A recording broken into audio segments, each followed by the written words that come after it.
सभी लोगों का मानना है कि कंस द्वापर युग का सबसे क्रूर इंसान है और कई लोग तो कंस को द्वापर युग में अधर्म का प्रतीक भी मानते हैं, जिसको खत्म करने के लिए भगवान श्री कृष्ण ने धरती पर अवतार लिया था। पर कंस क्या सचमुच इतना बुरा इंसान था जितना उसको बताया जाता है, या फिर उसके हालातों ने उसे ऐसा बनने पर मजबूर कर दिया था? और क्या आप लोग जानते हैं कि कंस ने किन हालातों में अपना जीवन व्यतीत किया था? तो आज की इस वीडियो में हम इन्हीं सब बातों के बारे में जानेंगे। अगर आप लोग भी इन सब रहस्यों के बारे में जानना चाहते हैं तो आज की इस वीडियो को अंत तक जरूर देखें। नमस्कार दोस्तों, स्वागत है आपका हमारे YouTube चैनल में।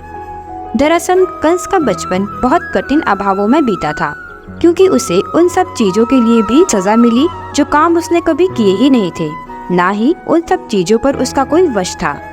दोस्तों, कंस की माँ पद्मावती पर जब दमेल नाम का असुर मोहित हो गया और उसके पति उग्रसेन का वेश धारण करके उनके साथ संबंध भी बनाए, तो पद्मावती को कुछ एहसास तो हुआ कि ये उनके पति नहीं है, लेकिन तब तक काफी देर हो चुकी थी।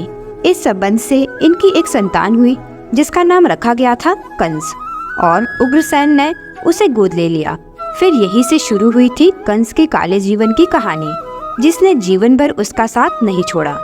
दोस्तों, उग्रसेन ने भले ही कंस को अपने बेटे के रूप में स्वीकार किया हो, पर उसकी माँ पद्मावती ने उसे कभी अपना बेटा स्वीकार नहीं किया।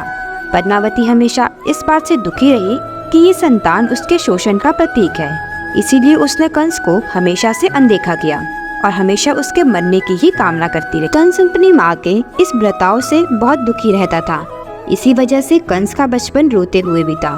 तो फिर क्या कंस ने अपने इस अपमान का बदला लिया? और क्या अपनी माँ के व्यवहार से तंग होकर कंस ने अपनी बहन से बदला लिया था? कहा जाता है कि कंस की माँ ने उन्हें श्राप दिया कि वो उनके परिवार पर बोझ है। वो चाहती थी कि उनके परिवार का ही कोई सदस्य उसकी मौत की वजह बने। उसकी माँ के द्वारा दी गई बद्दुआ आगे चलकर सच भी साबित हुई, जब यदुवंश के श्री कृष्ण अपने मामा कंस की मौत की वजह बने। इसके अलावा कंस को पूरे जीवन भर इस बात को ताना भी सुनने को मिलता रहा कि वो यादव कुल की वास्तविक संतान नहीं है। इसी कारण कंस के अंदर असुरक्षा की भावना भर गई और उसने फैसला किया कि वो अपने अपमान का बदला लेकर रहेगा। इसीलिए कंस ने बड़े होकर राजाओं का जीवन जीना शुरू कर दिया और अपने पिता को ही बंदी बनाकर खुद गद्दी हथिया ली। फिर कंस ने उन सबको एक एक करके सजा दी जिसने बचपन में उसे परेशान किया था। लेकिन जब उसकी बहन देवकी की शादी वासुदेव से हुई तो एक आकाशवाणी ने उसे ये बता दिया कि उसकी मौत देवकी के गर्भ से ही होगी। पर कंस अपनी इस मृत्यु की आकाशवाणी को कैसे स्वीकार करता? इसीलिए कंस ने अपनी बहन और वासुदेव को काल कोठरी में कैद कर दिया। लेकिन कंस ने वासुदेव और देवकी को कभी अलग करने की कोशिश या फिर उनको मारने की कोशिश नहीं की, लेकिन अपनी बहन देवकी के बेटों की हत्या करने के लिए कंस को इसकी सजा अपनी मौत से चुकानी पड़ी। और इस तरह कंस अपने पूरे जीवन में कभी खुश नहीं रहा और आज भी उसको संसार के महापापियों में गिना जाता है। तो दोस्तों, मुझे उम्मीद है आपको आज की वीडियो पसंद आई होगी।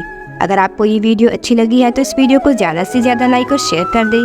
और अगर आप हमारे इस YouTube चैनल पर नए हैं तो हमारे इस चैनल को सब्सक्राइब अवश्य करें।